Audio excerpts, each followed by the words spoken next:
जय हिंद प्रियजनों, DK special channel में आपका स्वागत है। मैं डीके जी। देखिए, डॉक्टर संजीव कुमार सिंह जो हैं सदस्य बिहार विधान परिषद कोसी शिक्षक निर्वाचन क्षेत्र के हैं और जो है जो जन्म दिए हैं माननीय आदरणीय देवतुल्य नीतीश कुमार जी, तो पालनहार भी वही करेंगे।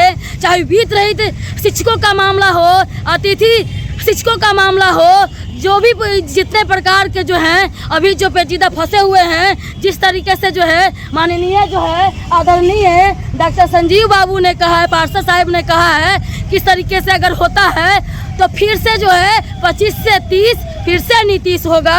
तो इस तरीके से उनके संज्ञान में है, हर जगह जगह तरीके से जाते हैं, करते हैं और जो है बोलते रहते हैं। देखिए जो है संजीव बाबू ने, डॉक्टर संजीव बाबू ने क्या कुछ कह रहे हैं इन तमाम बातों को लेकर के।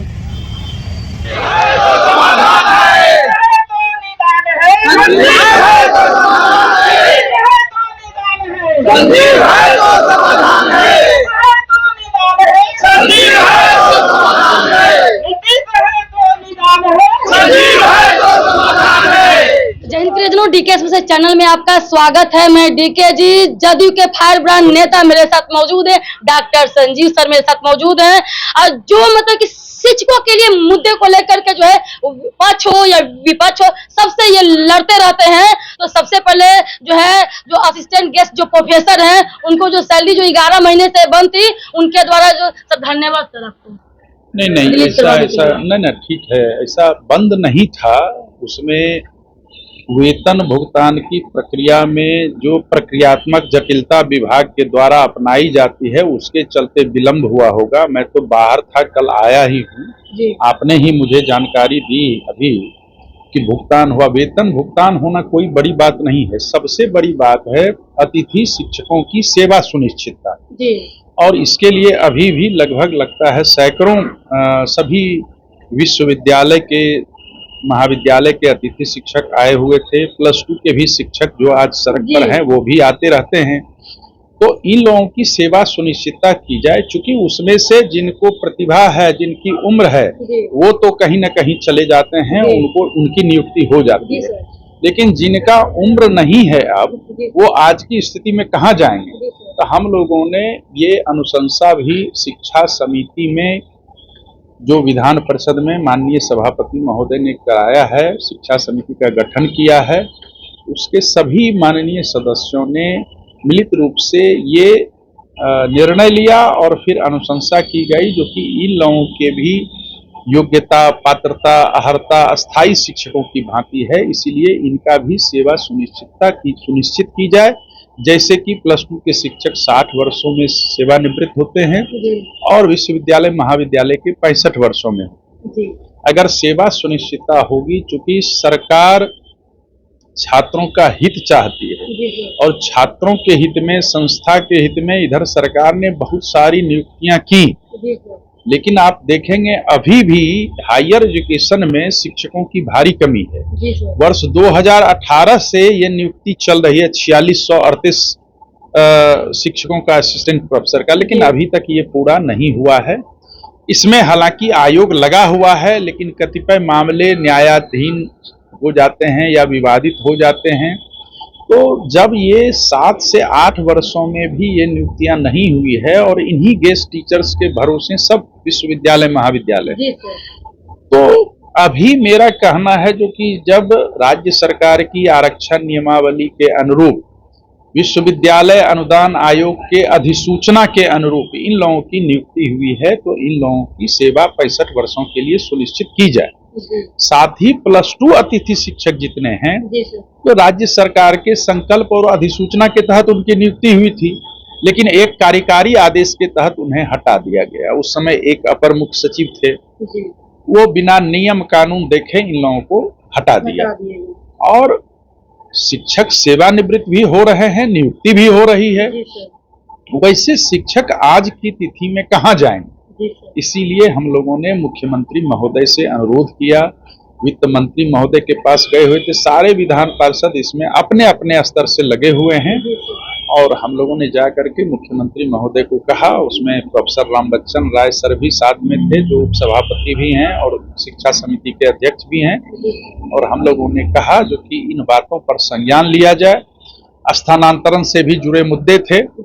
मैंने कहा, हालांकि जिस दिन बात हुई उसके दूसरे दिन ही अपर मुख्य सचिव शिक्षा विभाग के बदले गए, नए अपर मुख्य सचिव आए हैं, इनसे अपेक्षाएं हैं। तो जो शिक्षक हैं सरकारी विद्यालयों में इतनी कोटि बना दी गई है कि उनको वेतन या महंगाई भत्ता या एचआरए हो, हाउस अलाउंस हो या डीए हो, ये सब चीज कहीं कुछ हो रहा है, कहीं कुछ हो रहा है। विभाग इसको संजीदगी से नहीं देख रही है और पूर्व की सेवा के आधार पर ये लोग डाइट में लेक्चरर बने, पूर्व की सेवा के आधार पर ये लोग हेड टीचर और हेडमास्टर बने। अभी तक सेवा निरंतरता संबंधी पत्र नहीं निकला है। हम लोग लगे हुए हैं और विश्वास है, चूंकि उस दिन मुख्यमंत्री महोदय से बात हुई, उन्होंने कहा और मेरे पत्र को भी उन्होंने इंडोर्स कर दिया। शिक्षा विभाग में अपर मुख्य सचिव ने मुख्यमंत्री महोदय के कहने पर शिक्षा विभाग को इंडोर्स किया है। हम लोग इसमें लगे हुए हैं, चूंकि माह सितंबर बहुत ही महत्वपूर्ण है और बहुत सारी बातें हैं। कितनी बातें कहूं, विभाग एक एक करके अगर समस्या का निस्तारण करते जाए तो समस्याएं जमा नहीं होंगी। अब अल्पसंख्यक विद्यालय हैं, 72 हैं मात्र, उसके लिए कोई सक्षमता परीक्षा का आयोजन नहीं किया जा रहा है, जबकि मदरसा हो, संस्कृत हो, अल्पसंख्यक हो, सरकार का ही संकल्प है और चर्चा भी उसमें की गई है कि जो भी सरकारी विद्यालय के शिक्षकों को लाभ मिलेगा उसको प्रकारांतर से इनका भी लाभ, ऐसा लाभ उनको मिलेगा। तो राज्यकर्मी बनने के लिए उनको भी ये करना चाहिए। उनको अभी तक पेंशन से नहीं, पेंशन योजना से आच्छादित नहीं किया गया है। जितने भी विशिष्ट शिक्षक हैं जो नियोजन रूपी पिंजरे में कैद थे, उनके स्थानांतरण को प्राथमिकता देनी चाहिए। हालांकि उसमें कुछ हुआ है, लेकिन समय समय पर जब इसका स्वरूप बदलता है तो शिक्षकों में असंतोष होता है। लोग आनन फानन में शिक्षक अपने मनोनुकूल जगह जाना चाहते हैं, लेकिन अब मनोनुकूल जगह से भी उनकी दूरी अगर 100 किलोमीटर 150 किलोमीटर की हो जाती है, जहां 500 किलोमीटर थे, कुछ राहत तो मिलती है, लेकिन स्थानांतरण का स्वरूप जो बार बार बदला जाता है, इससे भी परेशानी होती है। मैंने शिक्षा मंत्री महोदय को कहा है जो कि पारस्परिक स्थानांतरण के लिए लगातार खुलना चाहिए पोर्टल। आप भले ही बिहार विधानसभा चुनाव के बाद ही नए विद्यालयों में योगदान करें शिक्षक, लेकिन वो पोर्टल खुला रहना चाहिए, क्योंकि उसमें अभी भी लगता है हजारों की संख्या में अभी भी प्रतीक्षारत हैं जो कि उसके लिए पोर्टल खुले। बहुत सारी बातें हैं, लेकिन समय पर वेतन नहीं दिया जाना, समय पर अनुदान नहीं दिया जाना। अभी देखिए आप, वित्त अनुदानित संस्थानों का चल रहा है और ये बहुत जोर शोर से चल रहा है। सभी संगठन अपने अपने तरीके से आंदोलन कर रहे हैं। हम लोगों ने इनके लिए भी अनुशंसा की है और मुझे विश्वास है कुछ न कुछ इस संबंध में होगा। अनुदान की जगह कैसे वेतन मिले इन लोगों को, नियमित वेतन का स्वाद कैसे ये शिक्षक महीने महीने लें, कुप्रबंधन से छुटकारा तभी मिल सकता है जबकि इनके खाते में राशि सीधे सीधे हस्तांतरित हो। इन सब सारी बातों के लिए हम लोग लगे हुए हैं और निश्चित रूप से हम लोग जो भी होगा सर, ये नए मुद्दे आ रहे हैं सर। TRE-3 में जो सप्लीमेंट्री रिजल्ट था, जो डेट ऑफ बर्थ के छट गए थे, तो वही एक बैरियर था जो उम्र सीमा में वो कट ऑफ के लिए छट गए, तो क्या उनको बैठने का मौका TRE-4 में मिलेगा सर? मैं अभी नहीं कह सकता हूँ इस संबंध में। आपने अगर संज्ञान में दिया है तो मैं शिक्षा मंत्री महोदय से बात करूंगा, क्योंकि ये कुछ ऐसी चीज है जो कि पॉलिसी डिसीजन इसमें लेना पड़ेगा, विभाग को एक नीतिगत निर्णय लेना पड़ेगा। तो मैं मंत्री महोदय को बताऊंगा और कल मैं प्रयास करूंगा नए अपर मुख्य सचिव से हमारी भेंट। ठीक है, ठीक है, बहुत बहुत सर धन्यवाद। तो ये मेरे साथ है डॉक्टर संजीव बाबू। देखिए किन तमाम बातों को लेकर के लड़ते रहते हैं, करते रहते हैं, अपनी सरकार से कहते रहते हैं। तो ये जो खूबसूरती है, यानी कि बिहार बदलेगा, 25 से 30 फिर से नीतीश आएगा, क्योंकि इन लोगों की जो ये सेना है तैयार है, तो बिहार हित में जारी है। जय हिंद, जय भारत। तो आपने जो है वीडियो देखा तो ये अभी भी वो कर रहे हैं। समय बहुत कम है और जो आप लोग के हित के लिए काम कर रहे हैं।